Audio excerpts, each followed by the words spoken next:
was the reveal. Day 2 was the funny NBA response. Mark Cuban being let loose. The fake writers on the NBA's payroll sharing this information. And then day 3 was this extra $20 million that was supposed to become liquid. It wasn't a fraud. So Your audio is in and out, sir. is it? Yes, sir. Okay. Let's see. Let me just talk some more shit and see if it's is it going out for everybody else in and out? It just sounds you're in a spacious room. It sounds odd, not like super. It's not like you're dropping completely out, but like that last thing you said we were going to cover for day 3, it kind of sounded mumbled. It was hard for me to tell what you were saying. Okay. What about now? Much better. So say a little bit better, yeah. A little bit better. Okay. So day 3 was going to be the reveal of the extra $20 million stock options that would have became liquid should the company not be fraudulent, which we all know is a fake ass company. So we good? We're good. All right. Yeah. Bryce is ready. I woke up in a good mood. I took a couple hits off the pen. I saw the Gators lost to USF. I mean, I don't know how much better a day can start than seeing the Gators lose, so I'm good. Yo, just imagine what Kevin was saying. Imagine how Kevin was reacting when that was going on. Look, I almost had Kevin on here, but I'm like, I got to keep this within an hour. So that's the only reason why I didn't have Kevin on here. The Gator fans need a day to recover from this. All right, they may not recover from it all season. They were. I love it. I love it. I live in Central Florida. I can't stand them. He might be fired Monday. Yeah. All right, so we're gonna get started here. Let me get my intro together. All right, good morning, ladies and gentlemen, and welcome to the Hardwood podcast with your boy C.L. Anthony, my main man Bryce Ward, and then the best 2 co-hosts of all time, Michael Franz and Nino Brown. What's going on, Nino? I'm a goat. Yeah. Yeah. What's new, Mike? Another beautiful dark morning. I'm ready to get into the shit. We know. So, look, let me tell you, I was so overstimulated this week. I just said, one day I just left work. I said, fuck it, I can't even focus. The other day I just had to put my fucking phone down. I was so overstimulated. Bro, me and you were talking all day on Tuesday. Yeah. So, basketball fans should know what the fuck we're going to talk about today because we like getting into shit and we got some shit to get into. So, God, it's been a crazy week. Did something happen this week? According to the NBA, maybe not. Right? Bryce, I'm going to start with you. Did I send you the text first and then you said you was waiting on me, or did you send it to me first?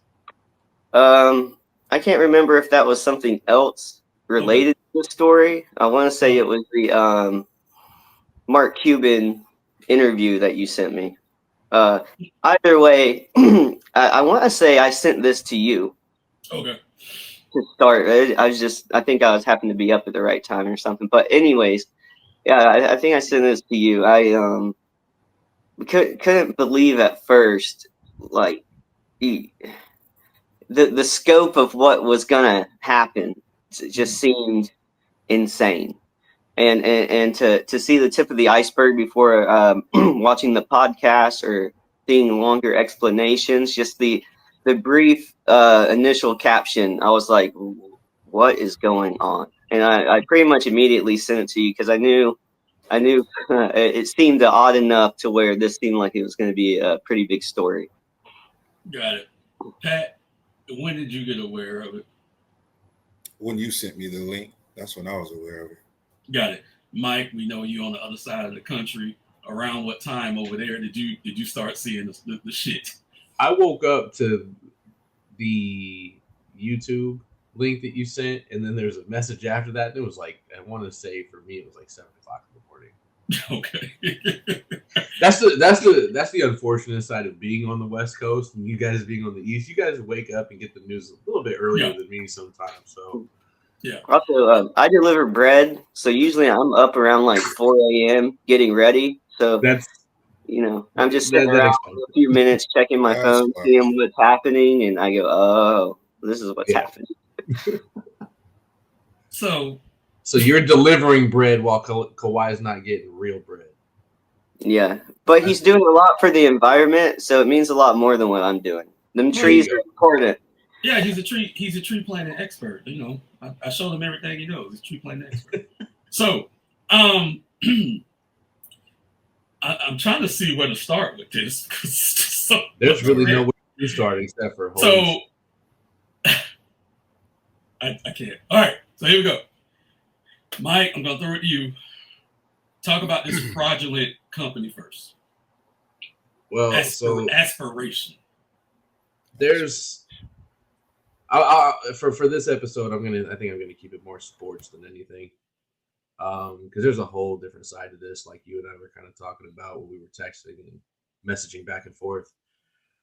I mean, it doesn't necessarily surprise me. I mean, what it sounds like to me is that this company, this isn't the first time this has happened. I mean, there's a couple companies that have been out there like this. I think when we were talking, like I was comparing this to close to a situation like Enron, right? So this is surprising because we haven't seen anything like that since, but as far as aspirations go, I mean, it's almost like it was like I want to say like a hub to launder and funnel money through. That's really all it was. Right. So now that it's exposed, they went bankrupt. I'm curious. Like this literally all happened like overnight because I mean, let's say Aspirations filed bankruptcy for it was a while ago. So it's not like this was big headline news that these guys were bankrupt and whatnot. But what the connections were is what kind of blew everything away. And it's really curious. Like when I really dive into this from a political standpoint, as like at some point, just for myself, I mean, it doesn't surprise me at all. But to sit there and claim to be going green, to planting trees, this, that, and the other.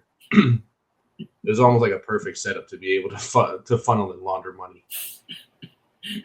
Bryce, how you feel about some of the celebrities that endorse this company, like Drake, Robert Downey Jr., and others? I think if you're a company in the right area, like California, and that where a lot of the entertainment business takes place.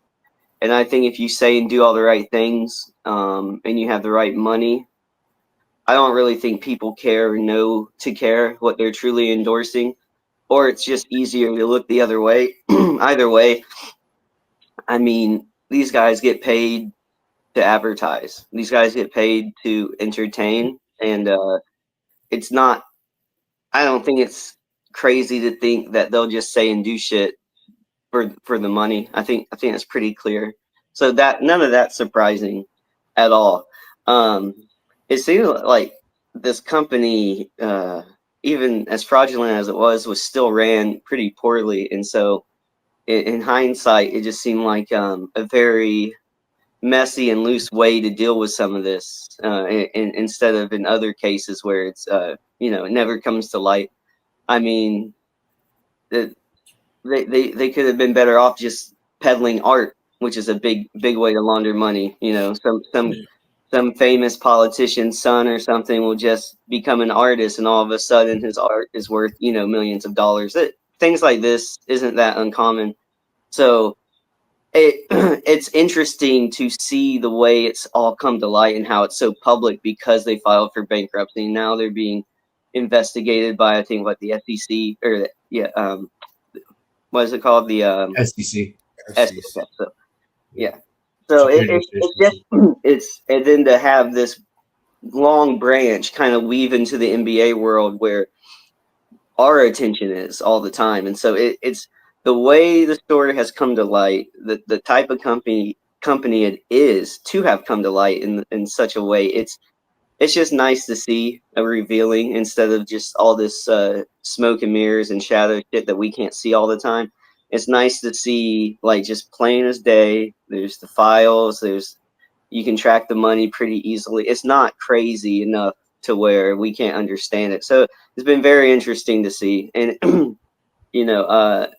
I don't really follow this stuff probably quite as closely as Mike, but I'm definitely not oblivious to it either. And so, like I said, it's been a very interesting story to follow and to read more of as they discover more and more about this company and this deal and stuff. So, I've been enjoying it as a non-supporter of the Clippers, Kawhi, and that side of politics. It's been The very Democratic fun to see Party. all of it. Also, though, I'm not saying I lean the other way, where most people, if you say you don't like one side, they just assume the other. I am not that. I feel like I have to preface that, so I'm not attacked. But it's just, and this could happen to either party. I would enjoy seeing this come to light because it's interesting. Dude, so, go ahead. I'm sorry, Mike. Sorry, I didn't mean to. I like your name. I like how you changed that. I don't mean to cut you off there, Kim. But Bryce, I agree with you wholeheartedly. You know, it's like I consider myself politically as an independent individual. There's some issues that I agree on one side, some agree on the other. Mhm. Certain things that when they become clear, they kind of get shown. So like right now, and I think this is as far as I'll go politically at this point, is that there's a lot that's being exposed from the Democratic Party in general over the past month, 2 months, 3 months, whatever it may be. So, you know, it's kind of funny that this is another one of these situations. The things that kind of really stand out to me, though, like overall, are like the two owners were Harvard graduates. Like you would think that this would have been ran a little more educated, if you wish, if it wasn't a plan. And then on the other side, though, is like with the SEC. Do you think that if Kawhi Leonard hadn't been exposed in the situation, would the SEC even be involved with something that's fraudulent when it had over $300 million involved in it? That's a lot of money. And it's almost like it might have been swept under the rug unless this Kawhi stuff didn't come out. Well, that's the Ponzi scheme. They were already investigating them though, prior to this Kawhi stuff. So Pat, from a fan's perspective, okay. Kawhi was linked to, but it was never a shot. Linked to the Lakers in free agency at one point. How do you feel about the fact that this extra $28 million pretty much sealed the deal where it cut out all of the other competition for Kawhi's services? I'm still kind of on the fence about that. Mm-hmm. I think my opinion may be in the minority when it comes to sweetening the pot to get these players, because I'm a fan of a large market team, and you know, I've heard players like ex-players like Gilbert Arenas talk about this before, where you can like have little side things and offer things that other teams can't offer in order to get the players that you're looking for. So, I mean, I see it as a competitive edge for those teams that can do it. But, you know, some may think it's the integrity of the game is compromised when you do things like that. So I kind of see it both ways when it comes to that.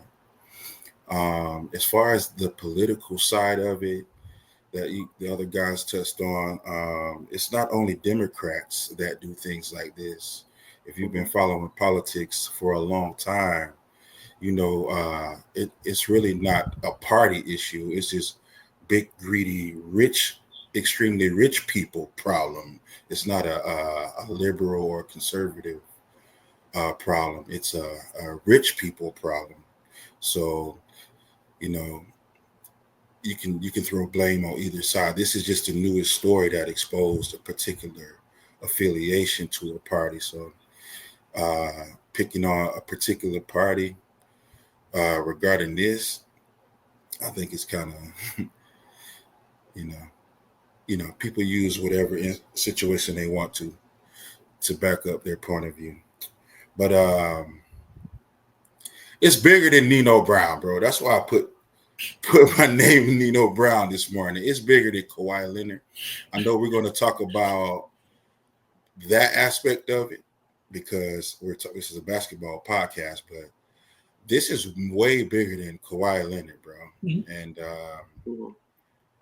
hopefully we'll get to talk about that. But as far as the Clippers using this fraudulent company to acquire him, I don't think this is anything new. We just haven't heard about all the other shit, perks that people have received. I mean, it's happening. It's happened in the NCAA before they became more regulated. I mean, this shit ain't new, bro. People have been getting perks, sports teams for a long time. So it's not. I'm not okay with it. I'm not totally okay with it. I just understand how the game goes, So the perks isn't the issue, though. The perks isn't the issue. The issue is the salary cap. And let's use the Boston Celtics, for example, how they had to trade away some very important players so they could stay under the second apron for financial purposes.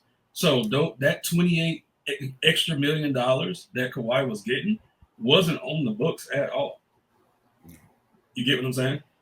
I definitely understand what you're saying. That allows the Clippers to sign more players. Let's use this offseason as an example. They bolstered their bench this past offseason, okay? With money they wouldn't have had the $28 million been on their books. So that's the issue. Players get perks all the time. Players get endorsements all the time. That's not the issue. The endorser cannot sign a player on behalf of a team. It has to be independent, okay?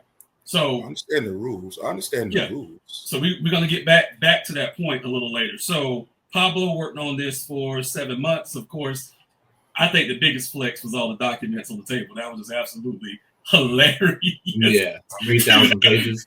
Bro, it was hilarious, right? So they're like, "Are we reading a book today?" More than a book. It was great. It was fucking series. It was fucking fantastic. Miami-Dade said they went through the lawyer process and everything, so pretty much they can't even be sued for like defamation or anything like that because everything cleared out. As far as the money trail, I'm gonna throw it back to Mike. As far as the money trail, the extra $28 million, the found contract with the fake LLC, KL2, right? Expire.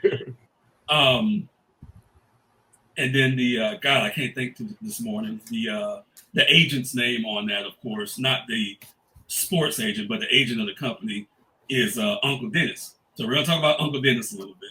Shout out to Uncle. Because the NBA trying to put this all on Uncle Dennis and I ain't buying it. Yes. So big facts.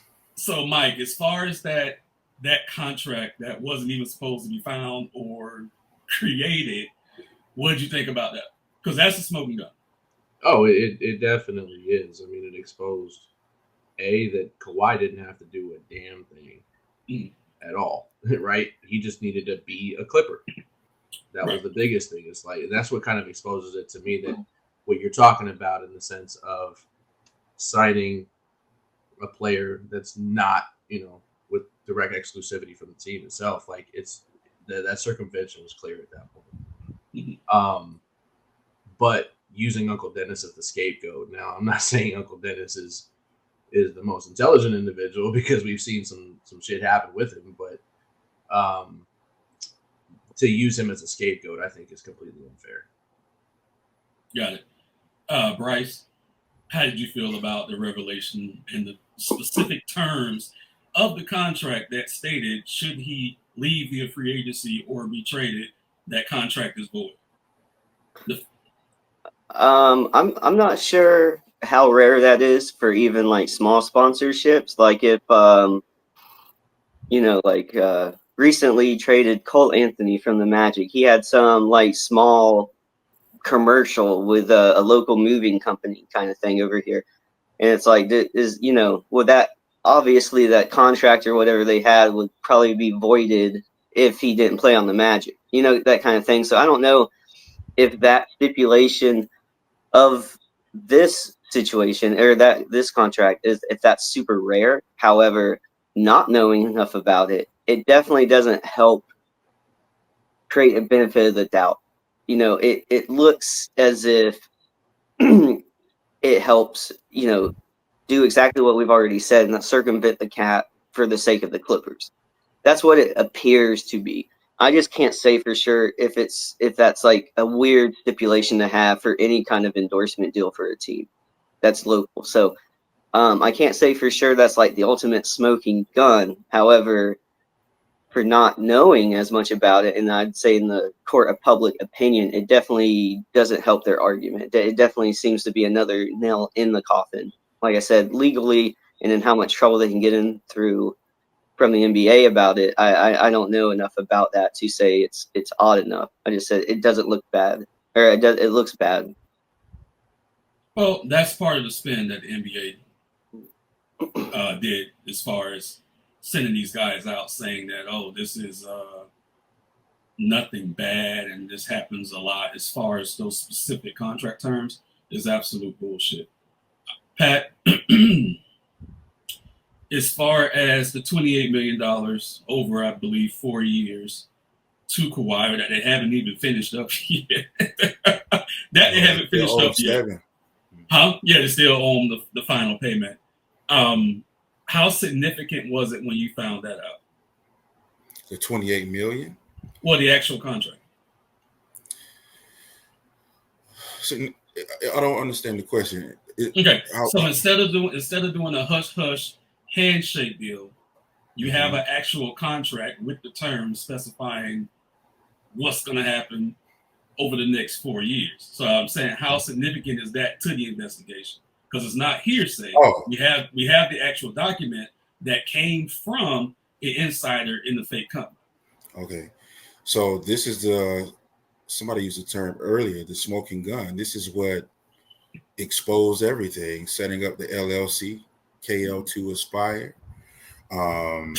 in care of Uncle Dennis, having those stipulations, the termination clauses, the actual contract with the LLC, the particulars in that. It was very significant. The contract that was negotiated between Aspiration and Kawhi's LLC. So I would say, yeah, I mean, it was everything. That is what broke the story.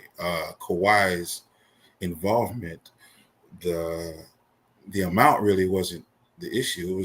It could have been anything. Right. But yeah, that actual contract is what broke the agreement. I mean, what exposed the agreement? Yes. Mike. So, Ballmer's interview. Take it away. I kind of felt like that was exactly what was going to happen. He just literally threw Kawhi under the bus the whole time. We don't have anything to do with it. We don't have anything to do with it, right? We've done everything clean cut, this, that, and the other. But I think that was literally to try to save face. He could have done that interview with anybody but ESPN, and it would have had more credibility. And the reason why I say that is because ESPN, I feel like, this is just opinion based, but I feel like they would have allowed him to dictate his own interview. Absolutely. Right? So if that's the case, then, that interview, for lack of a better term for me, was bullshit. I felt that it was wrong to sit there and throw Kawhi under the bus. You have an opportunity to take accountability and at least say you made a mistake, which, whether you made a mistake or not, knew it. I mean, if you knew it, didn't, whatever, it doesn't matter. This shit did happen. Let's not forget, just kind of switching gears a little bit, taking the Uncle Dennis situation into plays and kind of how I'm saying that they're using him as a scapegoat. We just recently saw this in baseball with Shohei Ohtani. Yeah. Right. So it's almost like these guys, when what I kind of see the landscape happening is like, look, we're going to make this deal, but how are you going to stay out of this and stay clean? How am I going to stay out of this and stay clean? And who's going to be that third individual who's going to be willing to take that hit, right? Somebody that's willing to, who's not the shooter is going to actually claim to be the shooter, right? So, Kawhi's name needed to be protected. So, hey, what happens? Like, in this case, in Shohei's case, his manager was taking money and betting apparently. Come on now, let's not be stupid. Shohei was doing the betting. Kawhi signed the contract, but yet this whole stuff was written out into be Uncle Dennis's name. Come on now, this is a little ridiculous. Like, it's to me, it's playing out. But to say that you had no knowledge of what was going on and that the Clippers have done everything clear and cut, to me, that would be valid if you didn't invest $50 million into this business, right? If you didn't have any connection with aspiration, you could possibly walk away with this and at least say, hey, I had nothing to do with it, whether you did or not. But that's not the case. Steve Ballmer was the biggest investor into the company. So yes. That's why I say, like, you had an opportunity to have some form of accountability. Whether you took the full blame for it and call it a day, we know that wasn't going to happen because any of these investigations are still going on. But you could have spun it a little bit different way, especially if ESPN's letting you dictate what's being said. Bryce, the Ballmer interview. I didn't think he threw Kawhi under the bus. I just thought he was taking the blame off himself. I think Kawhi is the cleanest one in all of this. You know what I'm saying? Bryce, what do you think about the Ballmer interview? I think I fall in line with the general consensus where it's like when you watch it, you go, I don't think this is quite what he was hoping it would be. It's not turning out as positive for like the general public's reaction as I think he would hope. Same for the Cuban interview. I think there's I think these guys. Hold it. Huh? We're gonna get the Cuban. Okay, I'm not gonna get. I just think there's It's weird. It's almost as if these billionaire owners think they can relate to the rest of us, and so they get on and they do these interviews, and they think they're, I guess, explaining their point well, and then the general reaction, public's reaction, is like, "What is this? Do they think this is, doing good for them?" It just seems odd. I think there's a gap in between. What they think is how they're gonna come off and how they actually come off. Unfortunately for them, I don't think he silenced the opinions the way he was hoping he would by the time this interview was done. And it's like watching an actor go up there, like a bad actor go up there or something, and explain the point as well. Like I'm not getting genuine feelings when I'm watching these guys, especially Ballmer specifically too. It's I guess I'm just too skeptic or too much of a too skeptical to just buy it. But it's like you guys mentioned, the setting on ESPN, it's the way this money is tied in all to each other and the success is tied into each other. It's just it didn't hit me as like the best way to go about it, and so watching it the whole time, I'm just like, like most people, it's like, this ain't it. This isn't going to do you any favors either in the term of how long this thing is going to take to figure out. So I I think I had pretty much the same opinion on most everything I saw from Ballmer. It's like, it doesn't feel genuine, and I guess it's the hard part for me to get around my gut feeling of what I'm watching instead of being told when I'm watching. So I didn't care for the interview. I mean, I watched it. I cared about it in terms of it's making the story more interesting. Like, this guy cannot seem to talk his way out of it the way he was hoping he would be able to, or at least that's what the interview seemed to attempt. And so it's just funny watching these guys do these interviews and talk about it because it's not garnering the results I think that they want. So, Pat, I'm going to throw the next one to you. I've been a fan of Mark Cuban my entire life. I think he's super uber intelligent, right? I've never seen Mark Cuban look so foolish in my life. Um, when he was on the interview with Pablo. So what did you think about that interview? I think he was trying to defend a colleague during that interview.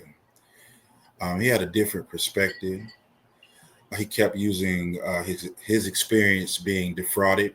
Mm-hmm. I think he said somebody defrauded him of like $8 million at one time. Mm-hmm. So he used that experience to kind of justify why Steve Ballmer invested and had a business relationship with this company. So I was surprised to hear his opinion on that. He basically was in support of Ballmer and basically giving him the benefit of the doubt to say that he's not that stupid to invest $50 million into a company, $15 million of his own money into the company, intentionally setting up this contract in order to give Kawhi the 28 mil and all these other different things that he did with aspiration, even just involving himself with aspiration, putting the patch on the jerseys, their name on the seats, the what is it, the $300 million deal they worked out together. He was saying he was just basically saying that he had good intentions with this business dealings he had with aspiration. So it surprised me, man. Mark Cuban is a very, very good businessman, and I don't know if it was like defending a crony or an associate, a colleague. I don't know what it was, but I think he's on the wrong side of the argument. It's too much evidence stacked against Ballmer throughout this investigation. So I really don't understand why he's choosing that route. Well, He Maybe he needs needs to. more information. Huh? Yeah, let's call it what it is, though. Like these owners, that's the good old boys group. Let's be honest. You know, these guys know exactly what each other is doing, and it's like that's why. Like one point I was going to make is that when we're talking about the arena, just the arena in general, right? Because there was money that went to the arena. If I'm not mistaken, these things have to be league approved, and all the owners have to be in the understanding of everything. And it's almost like, look, for me, the way that I would kind of see it is that if I was a fly on that wall, I would be hearing a whole bunch of shit, whole bunch of like schemes and whatever, because like you say, like the competitive advantage, right? So, it's like for me, I'm like, look, these guys.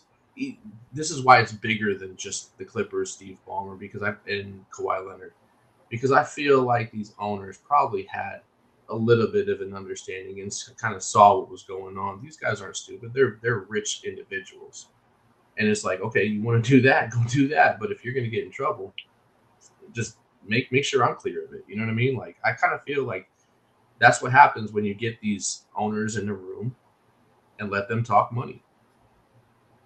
Right. I don't take it as real quick. I don't take it as these guys being necessarily like smart or dumb when it comes to some of this stuff. I think once you get to a certain level, and especially Ballmer, with more than all the other owners, the level of overconfident you become when that's the world you live in and that's the money you have.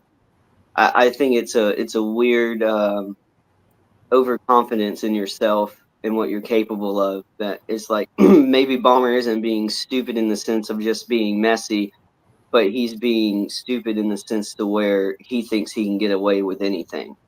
And it's that interpretation of how he sees the situation that bothers people. I think it's not like, and I think Cuban was wrong to bring up, like, say, oh, he's too dumb to do this. Yeah, but he might be so brazenly confident in his abilities to get out of things that he doesn't care either, which is a different way of looking at it as him being stupid. But that's how I looked at it compared to how Cuban was calling him stupid, and they're saying, he's not that stupid. No, but he has so much money that I think he has a lack of care in terms of how everybody else looks at the situation. Poor owners or guys who don't quite have the money to get out of situations the way he does. So I took it as like that's the way I looked at it. And so when he's saying he's not that dumb, it's like no, but he might be that overconfident in his abilities and his money to get out of it. Arrogance. Yeah, the arrogance. Cuban did interview because he had no choice because the NBA sent him out there. They sent him as the attack dog to try to slow this thing down, which wasn't going to happen. Okay. A couple of things that Cuban said actually destroyed his point of view. One, he said Ballmer can't be this stupid multiple times during that interview. But like Pat said, we have all the evidence. Two, Cuban said himself that the company reached out to him and he knew it was. That's what I'm saying. He said Fake this. bank. He called it a fake bank. He knew it was fake. Yeah. And then again, he was like, but Steve can't be that stupid. I caught on to it. You get what I'm saying? Mm-hmm. Then when Pablo hit him with, well, Ballmer tried to do this in the past with DeAndre Jordan with the Lexus deal, and the NBA shut that down and fined him $250,000. Cuban couldn't say shit. Yeah. Again. Oh, well, he can't be that stupid to do it again. Obviously he is. And that might go back to the arrogance, right? So I think they're protecting their interests, circling the wagons. They're all in it together, bro. Yeah. That's exactly what I was just saying, yeah. No, sorry, I didn't mean to cut you off, Pat. My bad. No, you good. They're going to have, I believe it's either this week or next week, a board of governors meeting. Not pertaining to this, they're just going to have it anyway. I told Gerald, I said, look, this might be extreme and I don't care. I said I would cut my dick off to be in one of those meetings right now. Hey, Okay? yo. Absolutely. Violation, bro. No, what? absolutely. I would hack it off to be in that room. Okay. And here's why. We mentioned the Democrats earlier. The cause that's used is generally a Democratic cause with, climate change and green earth and carbon footprints. And, that's something that the Democrats believe heavily in, which is why they tried to get Cuban in it as well, because he's Democratic. A lot of these owners are actually on the other side. They're actually Republicans. That may come into play when it comes to the punishment, okay? Because the owners have to vote on whatever punishment Adam Silver decides to come up with. They have to do it as a collective. So if one side wanted to make an example of the other side, Ballmer's fucked. Yep.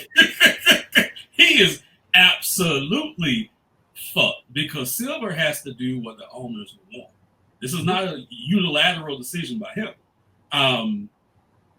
So the third day of this, when we found out that there was an extra $20 million that was supposed to go to Kawhi in stock options, had the fraudulent company stayed afloat. So that pushes the total from 28 million up to 48 million. Mike, how much did Ballmer put in again? Yo, I swear to God, you were reading my mind this whole time when we were talking about the numbers. You put 50 million into it. 50 million. Okay. So the $2 extra million probably went to the morons running the company, right? Yes. Exactly. The bank charges you. That's the interest the bank charges you for borrowing money. Exactly. He was already cooked. Yeah. But then when the stock options thing came out, it's just like, bro, you can't defend it. Like it's done. So it's done. Pat, What's up, bro? how do you think the Clippers should be punished? Having the Clippers been punished enough, Cam? They're perpetual L takers, okay? They don't know how to succeed, okay? Fuck the Clippers. Look Okay? at you. Rain down fire and brimstone upon them. Okay? Until they are no more. Move to San Diego and start over again. That shit is over for y'all. Bomber, you're a fucking idiot. It don't matter how much money you have. It may be his ego. It could be. Yeah. But it's got to be dumb as hell to do these things and to think nobody is going to say anything. I think it's some stupidity mixed in that shit, bro. It ain't just straight ego. As complicated as it is, as the issue is, the political affiliations and the circumventing of the salary cap, it's just a lot of dumb shit going on over there, bro. The Clippers, from Donald Sterling, before him and after, are just a piece of shit organization. And I think they deserve every fucking thing that comes their fucking way. And there you go. Fuck them. Mm-hmm. Price. To take words from Mark Cuban, if this is true, Bombers fucked. How do you think the NBA should punish the Clippers? They have to come down as hard as they can. Me and you were talking offline about it the other day, and you mentioned a very extreme punishment amongst others. And originally, I thought maybe that wouldn't happen, but now, after thinking about it more, I think stripping the team and avoiding the contract, stripping the team from Ballmer and voiding Kawhi's contract is about an extreme of punishment as you can get without because taking the team away, I think would eclipse any kind of fines, obviously, any kind of draft picks, any contract voiding. Stripping the team, I think, is about as drastic a measure as you can take. And so I think I'm leaning that way. And it's not because of this one catastrophe. It's the fact that he's shown the tendencies to want to do everything he can to avoid this, like you said with the DeAndre Jordan situation. It almost feels like he's not going to stop. He's just going to try to not get caught. And if that's the mindset he's going to have, I think you got to get rid of him. And so I don't think the NBA is going to do that. I mean, they might, depending on how much strength the other owners have and how many other owners are pushing for something like that. Because, like we've been saying, there's going to be a force of owners who want extreme punishment, and then there's going to be a few who are probably doing similar type situations. I know the Knicks are probably sweating with that Brunson deal. So it's like how much of that is out there and how much of those owners are going to try to, I guess, weaken the punishment. So that way it turns out later when someone else gets caught that, they're a little more lenient kind of thing. So I'm hoping, because as Pat brought up with the Clippers and the type of franchise they are, yeah, they have a lot of money. They don't have the success. As a small market team supporter who doesn't have a lot of money, doesn't have a lot going for them in terms of success or money, to see, hey, I know what we are so far. It's not like you can't change your reputation. But as far as what the Magic are, it's like they don't really have a lot. They were the joke of the NBA a few years ago.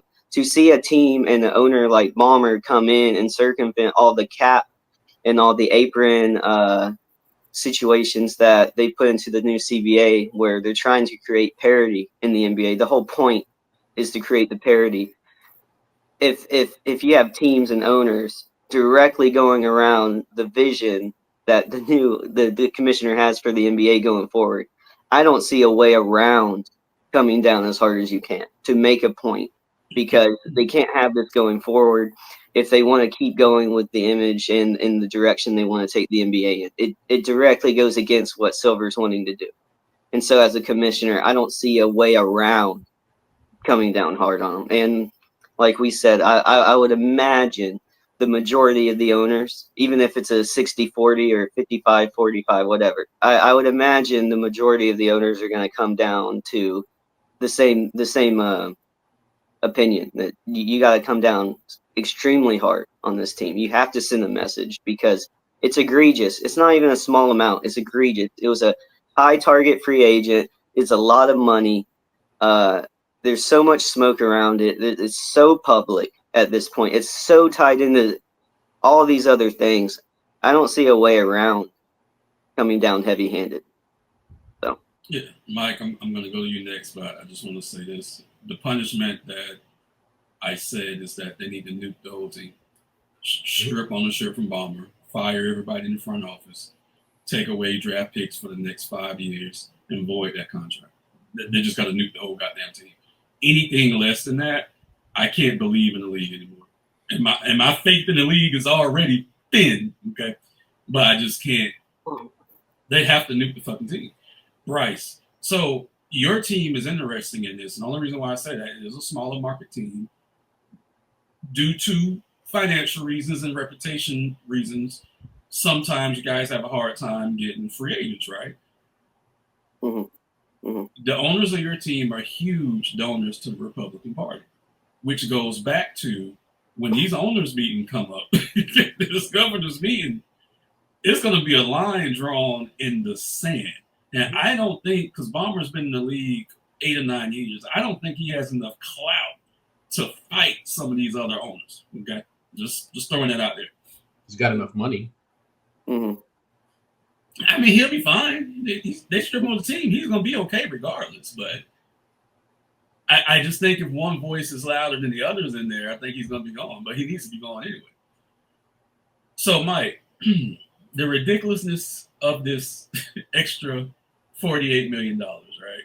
So, again, 28 for the fake endorsement, the extra 20 in stock options.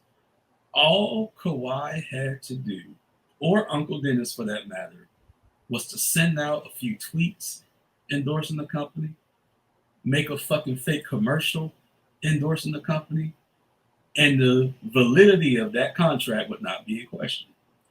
Here's a funny thing. Kawhi's endorsement with, what is it? God damn it. The shoe contracts. New Balance. New Balance. It's $5 million a year. Mm-hmm. So this fake ass company. It was $2 million more. No commercials, no tweets, no nothing. Goes back to stupidity, and it goes back to arrogance of the owner. How do you feel about that, Mike? No, I completely agree. You know, it's ironic. New Balance also has Shohei Ohtani. Anyway, I can wholeheartedly agree with you, though. Like, if we're talking about punishment wise, the phrase goes, fool me once, shame on you. Fool me twice, shame on me. So I don't think it's even I don't think it's necessarily even just the owners that are going to draw the line in the sand. But the right thing to do is, from the NBA perspective, to save face, period, because he tried this once already with DeAndre Jordan, right? And now you're doing it again, and this time with a bigger name, B, with bigger money, and C, like the stuff that came out of it, the arena itself, right? It's crazy. Like, to me, there's no way, if the NBA really wants to save face from those that analyze it like us four, they need to do exactly what you just said. 100%. Do you think the NBA already feels slighted and like they got bamboozled? Because I think I forget the guy's name from Toronto. I think he was trying to raise the red flags about this when Kawhi was originally signing the new contract. When After everybody was 2019. trying to get him, I think they were trying to say that they're going around asking for money. I don't think that was anything new that the NBA hadn't heard about. So it's like you could have probably stopped this in its tracks if you would have taken that a little more seriously. Yeah, Absolutely. The NBA knew, and they investigated it back then. As far as Uncle Dennis, he wanted a small ownership share. Raptors. Okay. There's a team that owns the Raptors and owns their hockey team, the Maple Leafs, and that he wanted stakes in the Maple Leafs. Yeah. So again, another smoking gun, right? So as far as we've talked about it from a basketball standpoint, we talked about it from a political standpoint. Like I said, Kawhi is the cleanest man in the room there. No blame goes to him at all. But I will ask. Why not? I have to ask before you ask me your Only because question. he has Why a not? fall guy. It's not like he's not making choices. I wouldn't say. Right, He has right. a fall guy he can put his blame on. Who they probably have a deal set up to where, hey, if you get in trouble, I take care of it. But he still signed the agreement. Yeah. Unless he forged that signature, Kawhi has to take some form of responsibility because he knew what the outlining details were to be able to get that 28 with the 20 in stock options. So he knew what was going on.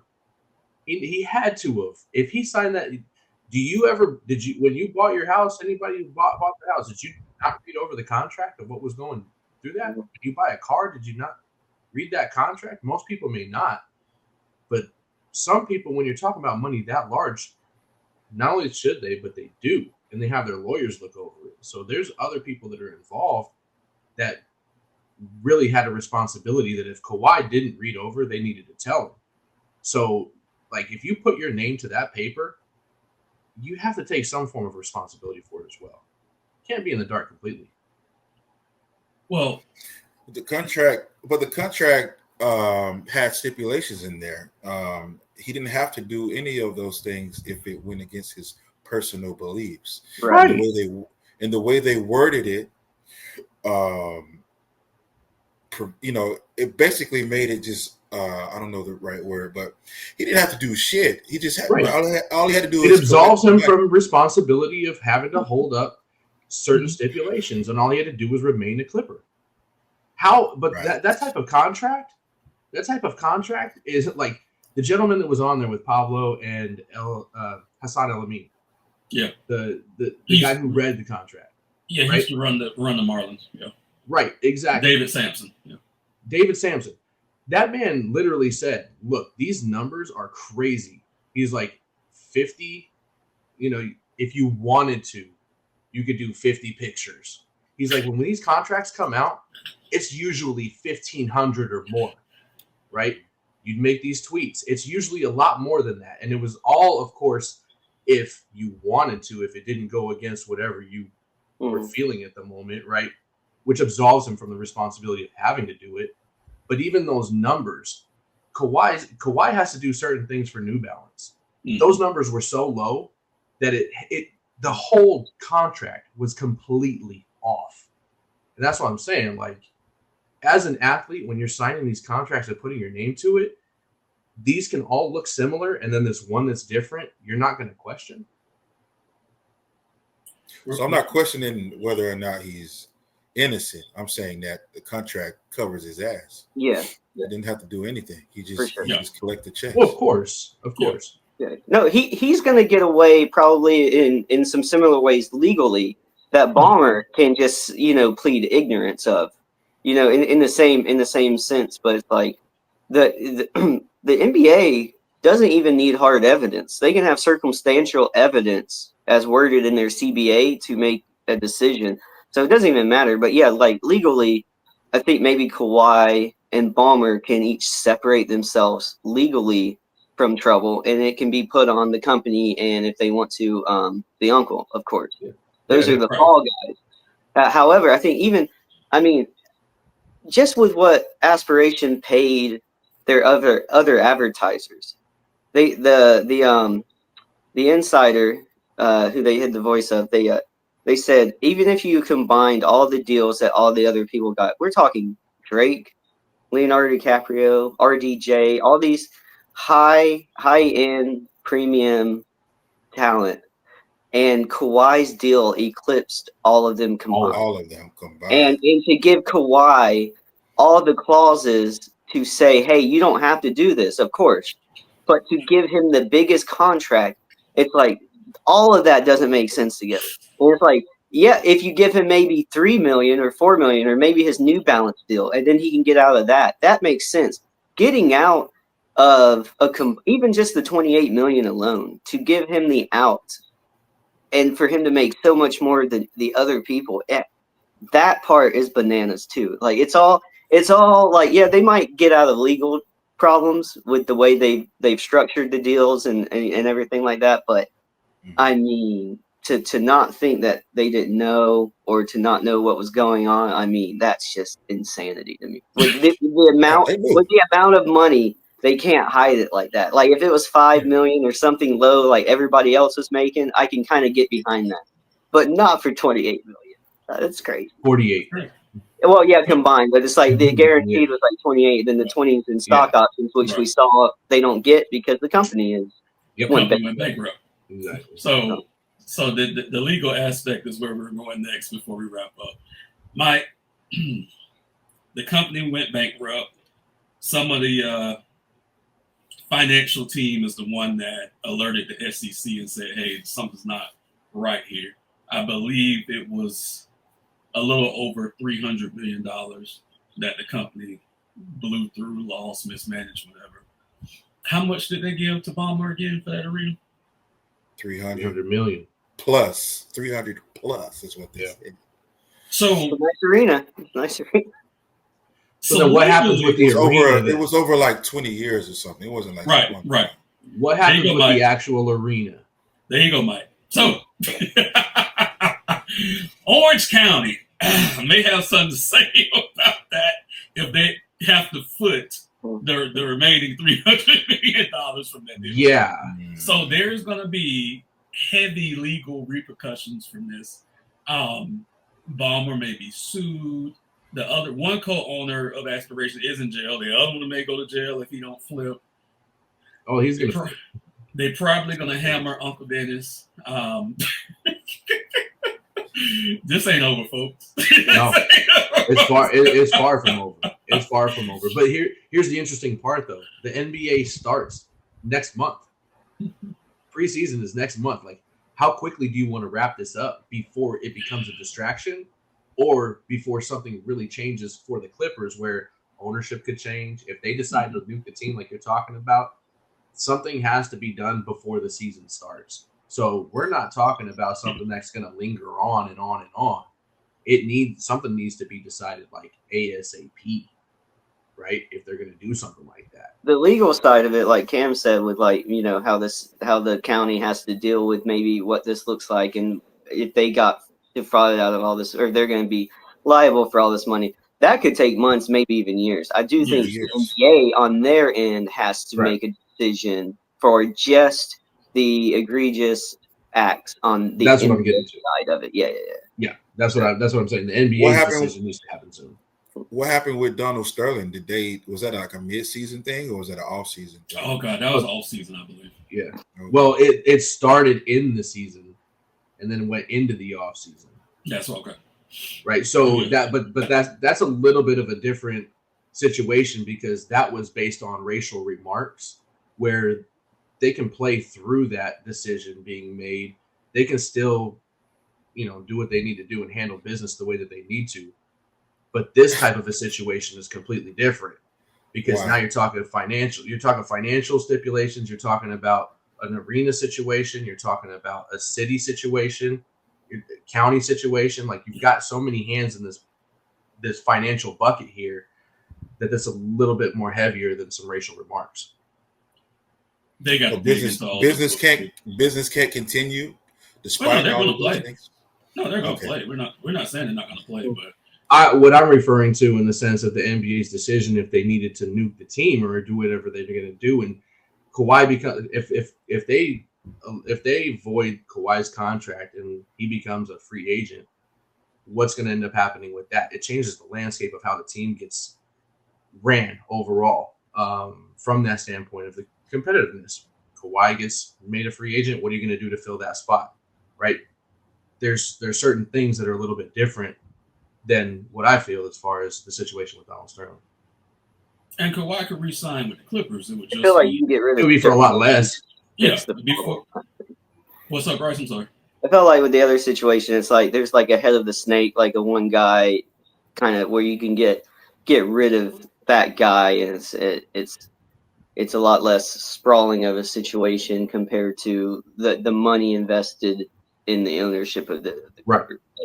Not that it's like not egregious, or not that Sterling's a terrible human being. It's like you can get rid of that guy by itself just wholeheartedly, and then the company can still run, kind of thing. So I think that's kind of what you were getting at. Not to say it's like not egregious or whatever. It's just the scope of how the company is ran compared to how it, without getting rid of one guy compared to what this situation is. I think that's the difference.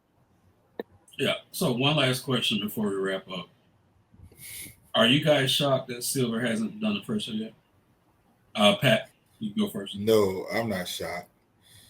I think he's a smart man. He's trying to gather all the information. When did the DOJ and the SEC make those statements on the 21st? I think he probably knew before then, but everything's still fresh. So I think he's being really calculated and listening to his advisors, his lawyers, whoever is advising him on the right path to deal with this. So I don't think that's unusual at all. Mike. I agree. I agree with that. I think that being patient is actually probably going to be the better thing. I don't think that doing a announcement or anything like that right off the bat would have been a good idea, because at this point, like, what ended up happening? It was like the next day that we saw Mark Cuban, and then that night we saw Steve Ballmer actually do the interview with ESPN. Had Adam Silver come in and said something right away, and then that interview happened, it could have changed the landscape of what's going to end up happening. Gather all the facts, make your decision after that. And in this case, like, Steve Ballmer in a way is burying himself. So I think it's going to expose a lot more the longer that Adam Silver takes, but he's got to understand that there's a timeline. You can't wait too long, but you don't want to do something too soon either. So, making any rash decisions or anything like that, or, for me, he's got to be able to cover the NBA 100%, and, he's got to get everything involved. So I agree with Pat. He needs to kind of just sit back maybe for a few more days, even then. Let these guys take care of themselves. Right. I think the NBA said all they needed to say, which was, we're going to induct a, full-fledged investigation. That's all. Like I agree with Mike and Pat. You got to be careful with these things. You have to know, especially if you're the commissioner, you have to talk about you got to have your own legal team go over everything before you can do or say anything. So I think being quiet about it, is the smartest thing to do. It keeps you out of trouble. It keeps you from having to follow through with things that you might say early, and you get some evidence later that you can't really come down the way you thought you could, and you can't. It's harder to save face that way. Also, it's a little bit scarier, if you're a kid and you get in trouble and your parents just act calm all day, just letting it go, and then they finally come back that night. It's way more scarier when you have to wait. So I think the league holds all the cards. And in terms of what their contracts with the teams say they can do, I think compared to what they might actually try to do, I think they're going to expect Ballmer to push back, and so I think they're just trying to make sure they really have all their ducks in a row, and also, I'm sure they're in constant communication in some way, shape, or form with all these owners, but like you said. We mentioned there's a big board of governors meeting coming up, and I'm sure by the time that comes around, like 2 weeks after, the NBA will have their investigation. All the owners will have time to think about the punishments that they would like to see. So I think it just makes all the sense in the world. I mean, we're not in the middle of the season. There's nothing going on yet. I think time's on their side in terms of having to come to a decision, and it's like they can't avoid it. It's just a matter of how fast they come to these conclusions. So we'll see. It didn't bother me that he didn't come out and say anything, because the NBA said they were launching the investigation. So in my eyes, they're doing everything they should be doing, I guess. I think he's hiding something. Here's why. I didn't say come out and make a decision. I said come out and say something. So the statement that he made, the legal statement that was released by the NBA, he could have went on TV and said that. But you have to put your face on it if you're trying to protect the league. By not doing that, it tells me They are behind the scenes scrambling, trying to figure out how to negate this situation. That's why you sent Mark Cuban out. That's why you had these writers trying to defend the contract that was fraudulent from the start. You get what I'm saying? And that's why you sent Ballmer out. Right. You see what I'm saying? Mm-hmm. I agree. I think that's a good point. I guess I wonder why would Cuban necessarily put his neck on the line for the NBA when they stripped him of his rights to have any controlling power in Dallas, or at least in that interview that he recently did that you sent me. It seemed like he was unhappy with how the NBA, he said the NBA specifically pulled that part out of the contract. And you just answered your own question. You're trying to get back in. You just answered your own question. Well, and Cuban is the TV face. Let's be honest. Cuban has that TV aura, right? So we don't see a lot of these owners do, public interactions and whatnot. But Cuban is the one that would be the first one to step up and do that, even as a minority owner. Because I don't think he's the majority owner anymore of the Dallas Mavericks, right? No. So, but still, 27. So still, he's that face that can actually handle the media that they like to use. Even though, this interview is awesome. Oh, he got cooked. He got absolutely cooked. Not only that, he has interest in the NBA. So he has money invested. It would be a good thing that he stands up and fight for the NBA. Well, he was fighting for Steve Ballmer more than anything. Right. That's true, but I'm saying it's a good thing that he's trying to protect his interests. That's all I'm saying. So in that case, is he like the NBA's puppet? Not though. Yeah. That's what Cam said. Yeah, because he wants to get back in. Yeah, and it makes logical sense. It hurts all his reputation and all his credibility because for so long, I think he grew as being a fan. He grew his fandom as an owner by being like the down-to-earth owner, to be the guy who was fighting against the NBA. And so to see him flip and to be on their side now, I don't think it's going to look good on – I don't think it's going to be good for his image, personally. That's great. So, I don't think billionaires care about what we think about them.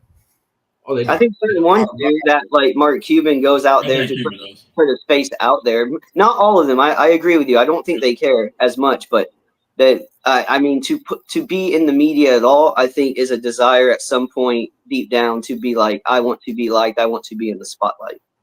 So then would it possibly be safe to say that he went on there knowing that defending Steve Ballmer, he would probably get cooked, and that was the whole plan? Because just thinking about it from that perspective, if the NBA sends him out there and he's willing to do it because he wants to get back in the way that he used to be or whatever, he wants to be in the good graces of the NBA, why not come out and defend the richest owner in the whole NBA? Yeah, I see what you're saying. You know what I mean? I see what you're saying. Yeah.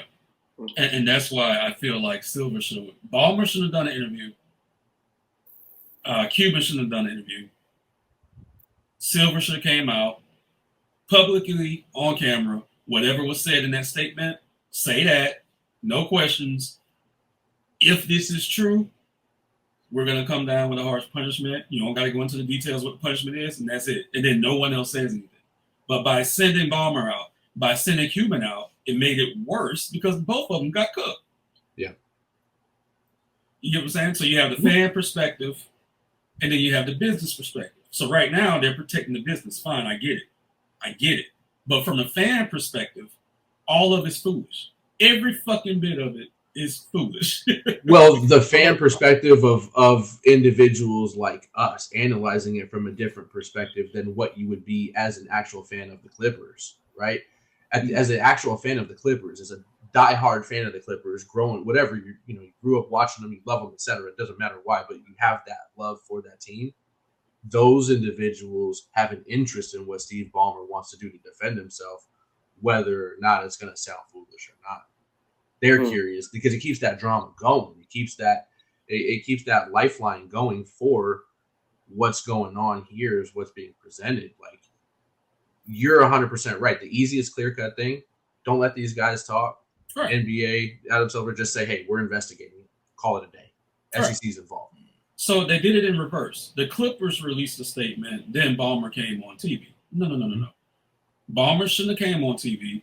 His statement should have been just the Clipper statement, period, nothing else. And then, like I said, Silver should have been the one to come on TV and say, "This is what this is what we're looking into." Just from a leadership standpoint, that's what you do. Well, that also, I don't mean to cut you off, but that's also to me what I see in individuals when they are guilty, right? They make themselves look even worse trying to get themselves out of that hole, and they dig the hole deeper. So in my opinion, when I'm looking at this, you don't have to say anything. You coming out the way that you did, period. That shows to me that it's like, oh, well, that's a guilty action to me. Pablo called that out too. He said right after the pod dropped or something, he had a tweet, something following up before the Ballmer interview. He goes, "The next step for this will be the Clippers' Steve Ballmer coming out with an interview." And he called that like perfectly. Yeah. Pablo Torre is a great individual. I love that. So with that said, we're going to wrap it up for this week's episode of the Hardwood Nation podcast. This story is not over, so this may be the gift that keeps on giving for the duration of the season. Please like, subscribe, and share our content. Drop comments below. Everyone stay safe, and we are out.